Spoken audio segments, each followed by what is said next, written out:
I've been attached with the feeling of now waking up with you by my side. Exciting for me. So, Miss Janice, you would say na yung bond po ng cast is solid po siya. OA. Okay.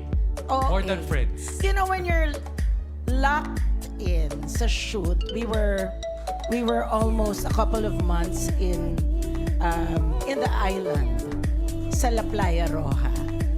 Araw-araw kami nagkikita, di ba? Minsan makikita mo sila ka pa nagtututbrush, di pa rin sila nagtutut. Yung talagang everyday you see them. Every after work, we have this small gathering. We either talk all night, kwento, kahit may maagang taping the next day. It was such a joy because it strengthened our bonds. Isipin mo, may boat ride kami. Every Sunday may volleyball. Every rest day may volleyball. May kung ano-ano nagaganap. So it strengthened the bond. And I learned to play a few games. Such as? They taught me Mr. White and Codenames. So, di ba, natuto akong mag-games ng mga ganon. Mr. White. Di ba? So, it was really a joy working with this group. That's why ako ang pinakaiyakin dito. Kasi every time na nararamdaman ko, this is getting real, the end is getting real, umiiyak na ako. Thank you, Miss Janice, for sharing those stories. Okay, so kay Maymay naman, who would have thought, actually this also came from the press, who would have thought Maymay would be doing an action series? Ano ang pinakamahirap or siguro medyo dangerous stunt na nagawa mo dito sa serie? Bago ko po sagutin yung second question niyo, sir, pati ako, hindi ako makapaniwala na pinagkatiwala po nila sa akin tong genre na to.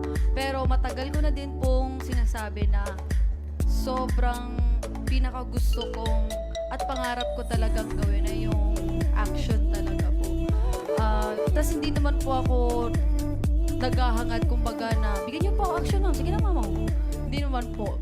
Kusa na lang siyang dumating sa tamang panahon na kung saan ready ako. Mentally, physically, emotionally. Tapos ready na din po akong mag-acting. Tapos nung sinabi nila na action nga po yung genre, yung totoo nga po yung character ko dapat walang action eh. Sabi ko, kung action na lang din po yung genre, pwede sama niya lang din po. Kasi gusto ko din talagang matuto. Tapos, nung nag-training na po ako ng action, super lucky na ako kasi 3 days lang po yung training ko para magawa ko yung tamang suntok. So kung magkakaroon ng panibagong opportunity na Yes magkaroon po. ng action ulit, you would Yes consider, po. right? Yes po, 100% po. Kaya, kapag nagtatanong sa akin kung ano yung pinakamahirap na action, wala talaga kasi sobrang na-enjoy ko siya. Kaya hindi nga po nagamit yung double ko kasi pwede ako na po lahat. Please, ako na lahat. Ang gagawin ko po talaga. So yun, kung gagawin ko siya ulit, 100% talagang tatanggapin ko po. Thank you, Maymay. Sir Joel, para sa inyo naman po, would you say na kamusta po muna yung experience po ninyo with the character Emil in the show? It's such a welcome departure for me because I usually play the good dad, lagi mabait, pero ito full-blown kontrabida talaga. And I'm enjoying it, every minute of it, because as an actor, you get to, find your range, that's one, at tapos explore everything, and play along. Yung nag-enjoy ka kasi gusto mo yung mga eksena dahil gusto mo ang challenge, gusto mo to play with it, play with the scenes, and I was having a really great time. Pero sir, sanay din po kayo sa action, but at the same time, gaano po ka-challenging itong action scenes, the whole action character?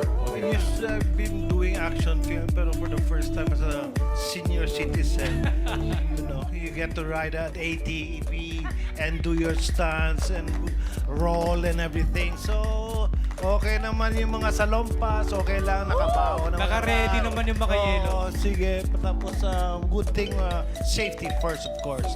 So, it's a good thing na we have a safety officer and everything. Pero, yeah, grabe. for the first time, nakakaramdam ako ng hihingal. Hinihingal ako sa set because, you know, age matters daw eh. Hindi na. Para sige lang, tuloy lang. For the sake of art. Yes, of course. Thank you, Sir Joel. Sir Raymond, sa inyo naman po, how would you consider Roja as one of your memorable projects? First and foremost, they're all here.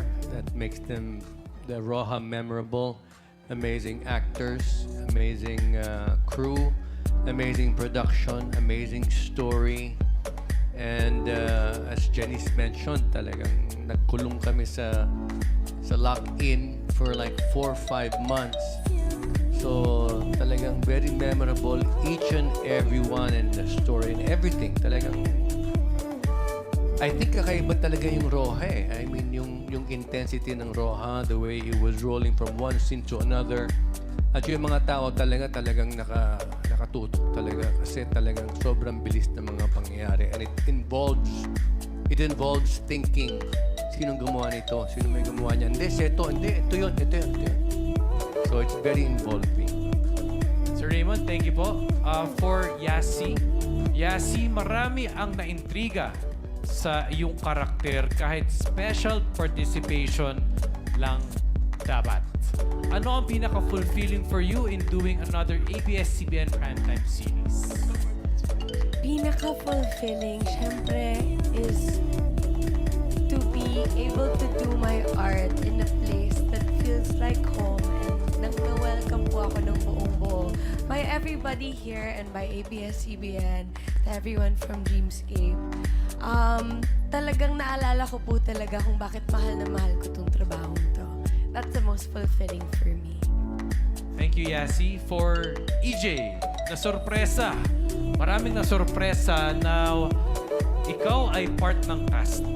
Kahit nung wala ka dun sa launch, kahit hindi ka napakilala nung launch at kalagitnaan ka ng show, pumasok ang character. Kumusta naman yung overall experience mo dito sa Raw? Actually, kahit ako na-surprise. Hindi ko talaga alam.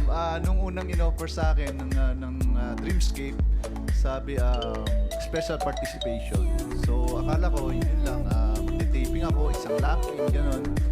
And then, biglang, wow, baba yung character ko. So, syempre, blessing yon para sa akin. And natutuwa ako kasi ang ganda ng character. Sabi ko nga, yung character ko, marami na akong ginawa dating mga teleserye. But yung character ni Lieutenant Marlon Areza, parang naging fan ako nung character niya. Kasi yung pagiging pulis niya, siya talaga yung by the book, sumusunod talaga sa batas. Hindi lang basta napatunayan ng character niya na hindi lang basta paggamit ng baril yung pagiging pulis. Kumbaga, yung integridad niya, yung pag-save sa mga tao na nangangailangan ng tulong.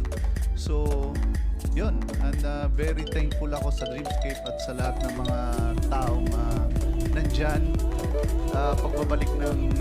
Pagbabalik ko bilang artista and syempre yung action genre. Una namang minahal ko yan and ABS din po yung nag-mold sa akin para makagawa ng mga ganito and yeah, thank you. Thank you, EJ. For Sir Chris, you were able to work with rising child star na si Zia Grace in this series. What can you say po muna about her acting skills? Superb. Ang galing. Si Zia, I think talagang born na actor. Kasi talagang lahat ng... Pag narinig mo siya magkwento na wala sa harap ng camera, meron siyang process eh. Meron siyang sariling process na mabibilib ka kasi parang ang raw. Raw yung kanyang binibigay. And true enough, pagharap niya sa camera, pagbigay niya ng lines, andun na, kompleto na yung emotions. And of course, the family scenes, di ba? Paano niyo po siya nabuo yung dynamic? Maybe memorable scenes from that. We would always bond with Zia, kami ni Nikki. Kasi nakita ko actually kay Nikki yung style na talagang kinlose niya si Zia. Para pagharap sa camera, talagang one family kami. And then, so, I followed suit kasi nga parang nakita ko, it really worked. Na parang Zia looked up to us as her parents sa harap ng camera. Parang mom and dad talaga. Yeah. Yes. So that really, kumbaga, natural po siya lumabas. Yes. Sir Chris, thank you. So for Kai, as someone starting at in acting, kamusta ang una mong sabak? Yes. I've had a yes.